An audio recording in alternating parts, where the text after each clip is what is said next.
helping parents to sit with questions that children ask that are unanswerable is a process.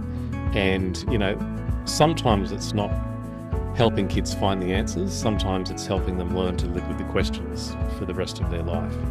And one of the principles that we use and that we communicate to parents and caregivers is that if a child asks a direct question, why did God allow this? Or did Dad go to heaven? To not explain or give an answer, but to explore that question. And so if a child asks, why did God let this happen? Instead of giving an explanation, let's go on an exploration. I'm wondering, why do you think God may have let this happen? And then what that happens is that a child tends to sit with the question a little bit more rather than searching for an answer that may or may not be correct. And it's a process because parents are dealing with their own big feelings and their own grief.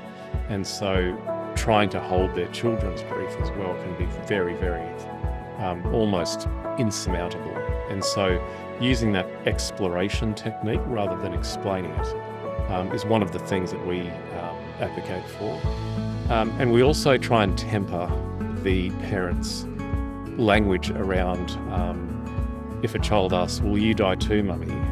And for them to say, well, no, I'm not going to die. I'm going to be here for you. I'm going to be here to protect you. To not paint themselves into a corner and to not write checks that they can't cash because they can't guarantee anything. So we strongly recommend that parents don't say that they won't die or they'll be here forever because circumstances have proven that that might not be the case. So the language that we offer around that is that, look, I'm hoping that I will die a long, long time away.